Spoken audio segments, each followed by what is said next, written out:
আপনি আনন্দবাজারের সঙ্গে একটা সাক্ষাৎকারে আপনি বলে ফেললেন, এ কথাটা কেন বলতে গেলেন যে আমি যদি কোনো মবের শিকার হই তাহলে জামাত শিবিরকেই দায়ী থাকতে হবে?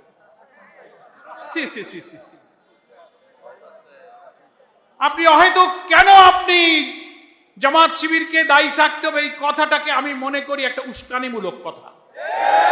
আপনার এই উস্কানিমূলক কথা বলার তো কোনো প্রয়োজন ছিল না।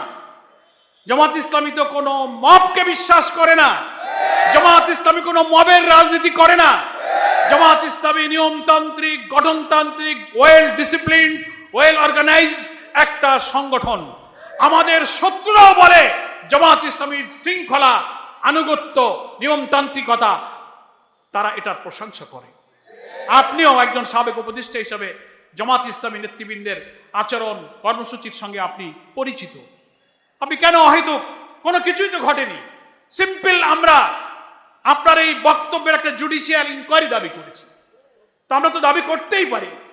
এত বড় একটা ইঞ্জিনিয়ারিং হলো আর আপনি বললেন যে আমরাই মেইন স্ট্রিমে আসতে দেয়নি। আপনার কথাই তো সাক্ষী দেয় যে আপনি আমাদেরকে নির্বাচনে মেজরিটি হতে বাধা দিয়েছেন। তবে আমরা বিশ্বাস করি আপনার একার পক্ষে হয়তো সম্ভব নাও হতে পারে। এত ইঞ্জিনিয়ারিং এর সঙ্গে এত বড় একটা মাস্টার প্ল্যান যারা করেছেন, আপনার সঙ্গে আর কে কে ছিলেন দয়া করে তার নামগুলো প্রকাশ করুন।